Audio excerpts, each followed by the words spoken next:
में मैंने कहा कि कॉर्पोरेट कनेक्शन में हम आपको एक कंपनी के मैनेजमेंट से मिलवाते हैं।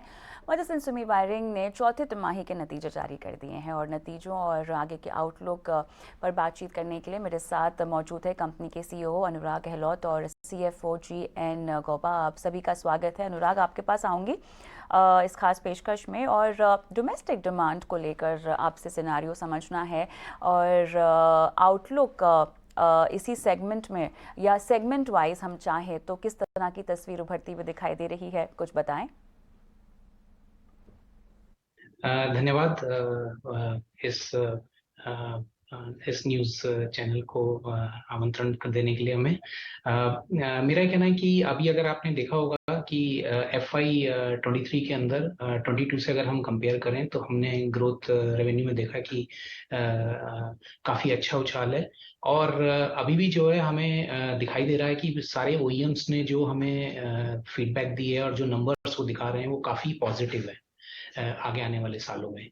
ऑब्वियसली जो मैंने आपको इसमें एक्सप्लेन करते हुए बता रहा हूँ कि जो हमारे यहाँ इलेक्ट्रॉनिक चिप की जो शॉर्टेज थी उसकी वजह से कुछ नंबर्स जो हैं कम हुए हैं, लेकिन वो प्रॉब्लम भी अब सॉर्ट आउट होती चली जा रही है धीरे धीरे, और हमें जो है आगे काफ़ी अच्छे नंबर्स दिखाई दे रहे हैं कंपेयर टू 22-23। तो अगले साल के लिए ये नंबर्स काफ़ी अच्छे हैं और हमें लगता है कि MSWIL के पास जो अभी वॉल्यूम्स हैं उससे हमारी ग्रोथ भी काफ़ी अच्छी रहेगी। अनुराग, आपसे ही जानना चाहूँगी कि रेवेन्यू और पैट FY24 के दौरान किस तरह बढ़ेंगे। कोई टारगेट नंबर जिस तरह से हम देख रहे हैं डिमांड को लेकर आउटलुक उभरता हुआ दिखाई दे रहा है, तस्वीर में कोई सुधार?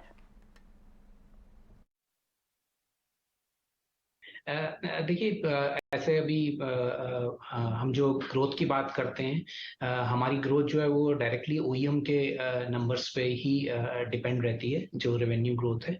हाँ, हमें जितने भी अभी RFQ हमारे पास चल रहे हैं उन पे हम लोग काम कर रहे हैं, और हम जो है एज ए कंपनी हमने हमेशा से कहा है कि हम मोर देन 40% रोज को जो है देख के काम करते हैं, जो कि हमने पिछले साल के अंदर भी 44% के करीब करा है, और आगे आने वाले साल में भी हमारा टारगेट यही रहेगा कि 40% रोज से ऊपर काम करें।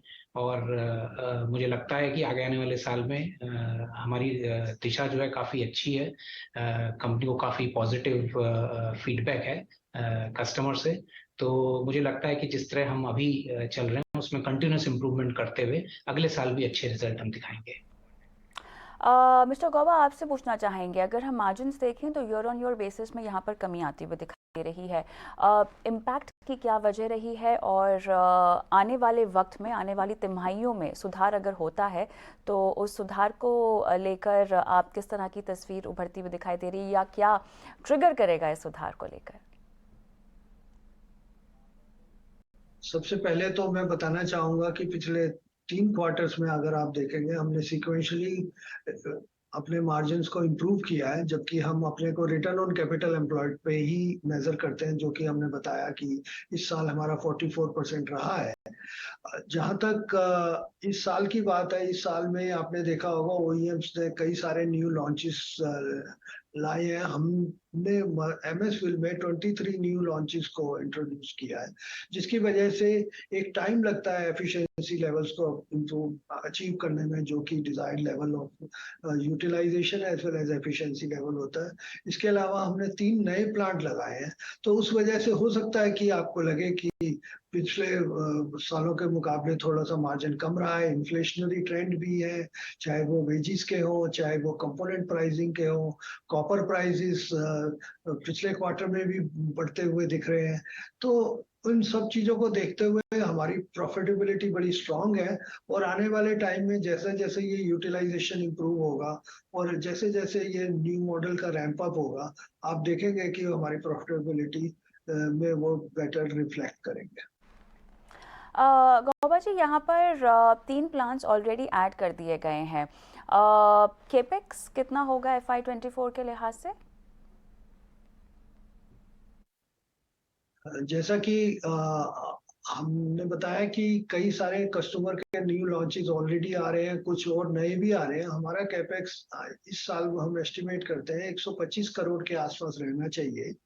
और बाकी जो लैंड एंड बिल्डिंग का इन्वेस्टमेंट है वो तो हम रेंट पे ही लेना प्रेफर करते हैं कि क्योंकि इमीडिएटली लैंड को खरीद पाना और उस पे बिल्डिंग कंस्ट्रक्ट कर पाना एक टाइम कंज्यूमिंग प्रोसेस है। बट डेफिनेटली हमारी बैलेंस शीट बहुत स्ट्रांग है। आप डेट देखें तो हमारे पास खाली वर्किंग कैपिटल का डेट है, वो भी हार्डली एनीथिंग है, तो नियरली डेट फ्री है।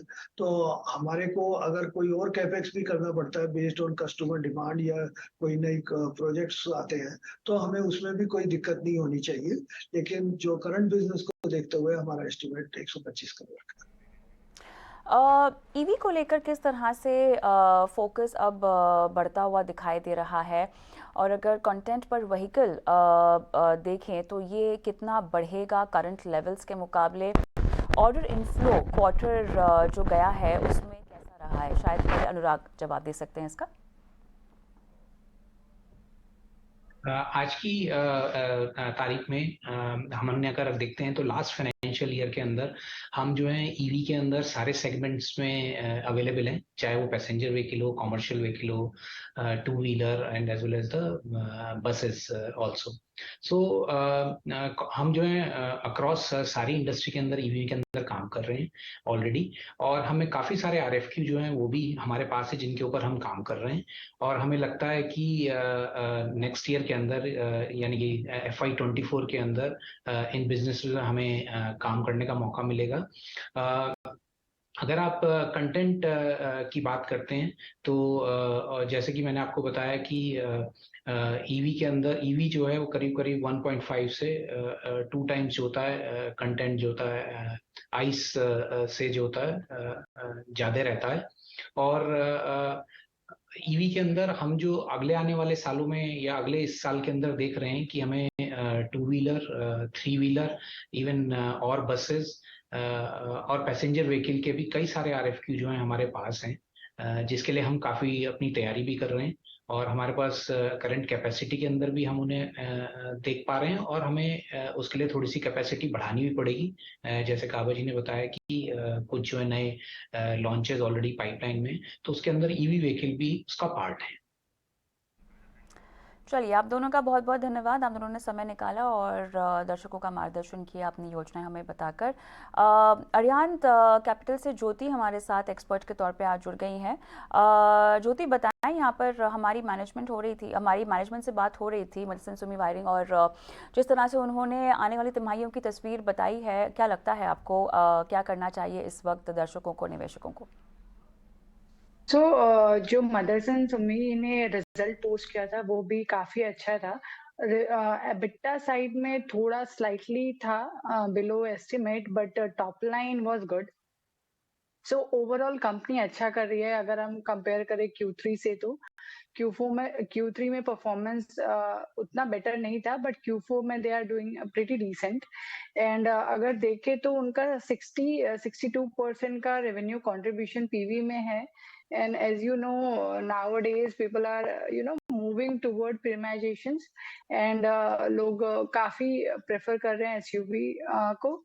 तो मदरसन का जो है अराउंड 65% जो है क्लाइंट मारुति है, एंड मारुति काफी अच्छा कर रहा है, एंड हमारा मारुति पे भी पॉजिटिव व्यू है। तो डेफिनेटली मदरसन भी अच्छा करेगा, एंड इनका ग्लोबल भी प्रेजेंस है जो वहां पे भी ये लोग अच्छा कर रहे हैं।